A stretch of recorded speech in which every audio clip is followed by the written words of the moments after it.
Epic, salam kenal, kami dari tim 283 Universitas Kristen Petra, Surabaya. Dengan saya, Igleon mewakili tim saya yang beranggotakan Januar, Clara, Christopher, dan Michael mendapat kesempatan untuk membawakan tema mengenai wisata mangrove. Seperti yang kita ketahui, wisata mangrove yang terletak di Wonorejo menjadi salah satu objek wisata terkenal di kota Surabaya karena menggabungkan rekreasi dan juga edukasi. Jadi, mari kita bahas tuntas apa aja sih yang menjadi keunikan dari wisata mangrove ini.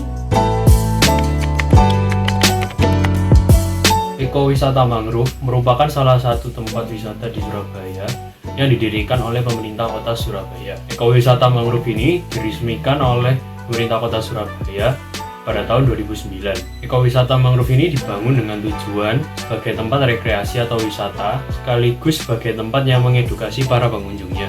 Selain itu, ekowisata mangrove juga memiliki fungsi sebagai penyaring polusi air laut oleh limbah-limbah industri dan kapal laut. Kemudian sebagai tempat berkembang biaknya hewan-hewan jenis tertentu, salah satunya yaitu monyet ekor panjang. Dan yang terpenting adalah ekowisata mangrove ini dibuat untuk mencegah abrasi di wilayah timur kota Surabaya. Oke, di sini aku bakal jelasin beberapa kejadian yang positif maupun negatif yang pernah terjadi di wisata mangrove Surabaya. Yang pertama, beberapa spesies burung yang dilindungi ditemukan mati tergantung dengan kondisi kaki terikat di salah satu pohon di hutan mangrove Surabaya, yang kemungkinan besar mati karena tertembak. Diketahui ada 2 spesies, yaitu 4 ekor raja udang biru yang merupakan spesies penetap, dan 1 ekor cakakak suci yang merupakan burung migran asal Australia. Pemerintah sebagai mantan wali kota Surabaya berharap kejadian ini adalah kejadian yang terjadi untuk terakhir kalinya, dan ia mengajak semua masyarakat untuk turun menjaga ekosistem di Pamurba. Yang kedua, pemerintah kota melalui Dinas Pertanian menyampaikan bahwa sekitar 2 hektar lahan mangrove di Surabaya telah mengalami kerusakan yang cukup parah akibat terlilit sampah, sehingga otomatis mempengaruhi pertumbuhan pohon-pohon yang di sana.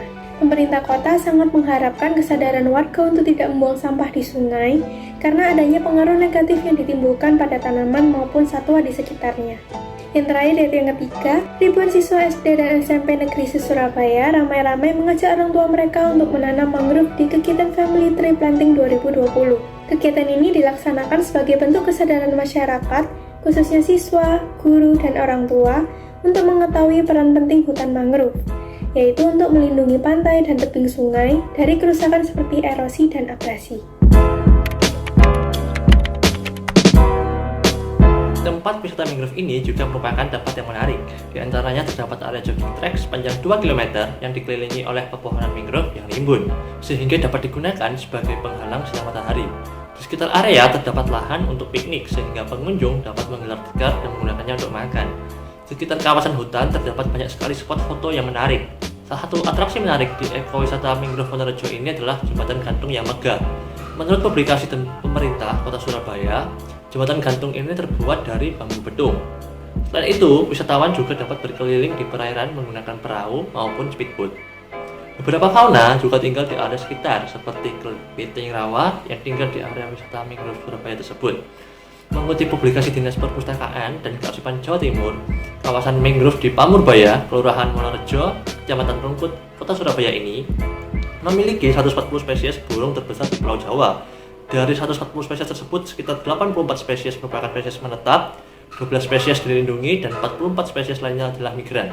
Selain itu, masyarakat Kampung Wonorejo, Kecamatan Rungkut, Surabaya juga membuat kreasi batik mangrove dengan desain yang unik. Mengutip publikasi Dinas Perpustakaan dan Kearsipan Jawa Timur, setidaknya ada 12 pembatik di Wonorejo yang mengabadikan motif mangrove-nya pada batik. Rumah para pembatik juga menjadi kunjungan para wisatawan.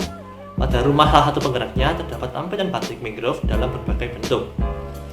Batik mangrove ini sudah terkenal dan sering dikenakan pejabat di lingkungan Dinas Provinsi Jawa Timur maupun Dinas Pemerintahan Kota dan Kabupaten. Bahkan menurut Dinas Koperasi, batik mangrove sudah pernah dikenalkan ke negara sebelah, yaitu Singapura.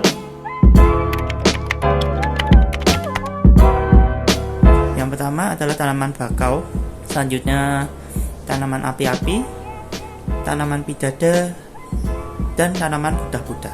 Adapun tanaman sejenis ketapang dan nipah. Namun selain itu juga terdapat beberapa tanaman seperti tanaman waru laut, tanjang, tanaman nyampling, lalu tanaman bintaro, tanaman akasia, tanaman asem, dan tanaman lamtoro. Nah, itu dia beberapa hal mengenai wisata mangrove yang dapat kelompok kami sajikan. Bagaimana guys? Apa kalian sudah mendapat gambaran seberapa ikoniknya wisata mangrove? Sudah sewajibnya kita sebagai arek Surabaya tetap harus melestarikan dan menyebarluaskan wisata mangrove. Akhir kata, saya mewakili tim 283 mengucapkan terima kasih telah menonton sampai akhir. Sampai jumpa di lain kesempatan. Salam epic.